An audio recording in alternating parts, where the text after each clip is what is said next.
살다 보면 한 번씩 돈이 너무나도 아깝다고 느껴지는 순간들이 있습니다. 버스를 한참 기다리다 택시를 탔는데 바로 뒤에 버스가 따라올 때, 갑자기 비가 오는 바람에 집에 5개나 있는 우산이랑 똑같은 걸 또 사야 할 때, 큰맘 먹고 헬스장 등록했는데 끝나고 보니 겨우 3번 남짓 갔을 때, 그리고 세금을 낼 때, 월급날 급여명세서에서 식사를 마치고 나온 계산서에서 종합소득세 신고해서 때와 장소를 가리지 않고 우리에게 청구서를 내미는 세금은 뭐랄까요? 참 반기기 어려운 친구인 것 같습니다. 특히나 그 세금이 제대로 쓰이고 있지 않다면 더더욱 말이죠. 미국의 35대 대통령 존 F 케네디는 취임 연설에서 국가가 당신에게 뭘 해줄지 묻지 말고 여러분이 국가를 위해 뭘 할 수 있는지 물으라며 당시 미국인들에게 희생을 요구하였지만 그것은 2차 대전이 끝난 지 얼마 되지 않았던 냉전 시기였기에 가능했던 일이었습니다.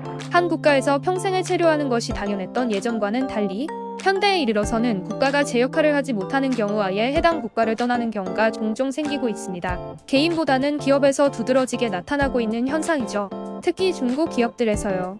국가와 기업은 아무래도 체급에서부터 차이가 나기 때문에 일반적으로 갑과 을의 관계이긴 하지만 늘 그런 것만은 아닙니다. 국가 입장에서도 세금 수입을 위해 기업을 유치해야 하고 기업 입장에서는 정부의 혜택이 마음에 들지 않으면 해외로 떠나 더 나은 대안을 택하기도 합니다.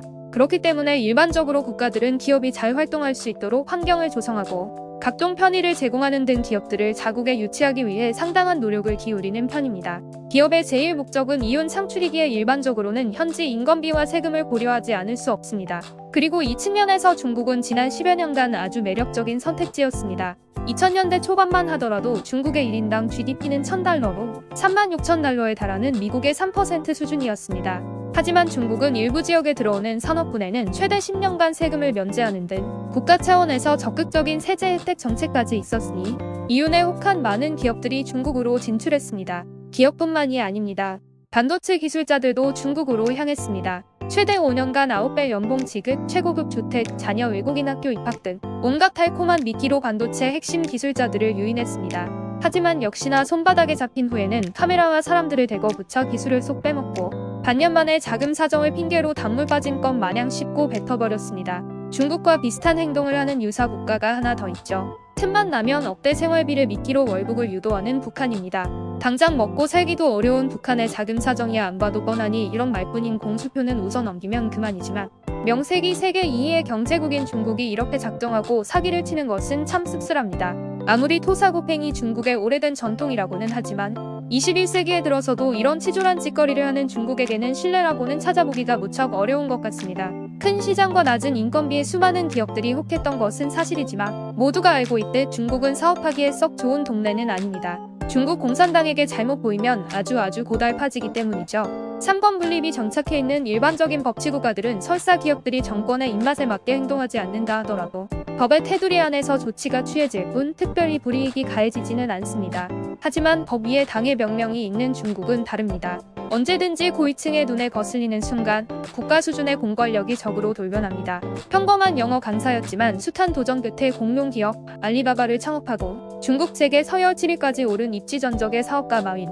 중국의 금융 시스템의 모순을 해결하고자 혁신을 꿈꿨던 마윈은 20년 10월 중국 금융당국을 비판했던 상하이 와이탄 금융서밋 연설을 마지막으로 한동안 행적이 묘연했습니다. 6개월이 지난 21년 5월에 알리바바 본사에 등장한 마윈은 무척이나 수척해진 얼굴로 연설에서 국가봉사, 공동체 번영 등을 언급하며 기업 활동은 국가의 비전에 봉사해야 한다고 밝혔습니다. 사실상 중국 공산당의 압박에 순응한 것이지요. 마윈이 사라졌던 6개월간 어떤 일이 있었는지는 아무도 모릅니다. 이건 조금 소름 끼치는 사례인데요. 혹시 인체의 신비전을 기억하시나요? 한국에서도 열렸던 이 전시회는 단순 모형이 아닌 실제 인체가 전시되었는데요.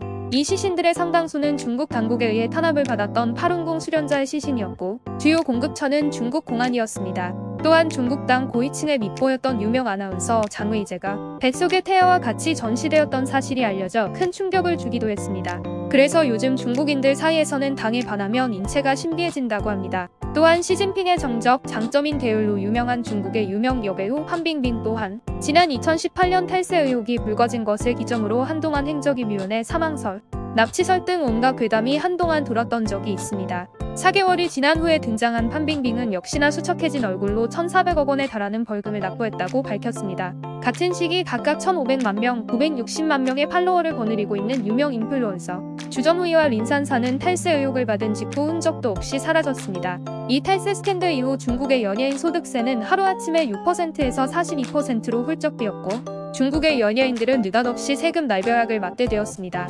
이렇게 어디로 튈지 모르는 중국의 공권력 행사에 애플과 같은 국제적인 대기업들도 슬슬 중국에서 벗어나려는 움직임을 보이고 있습니다.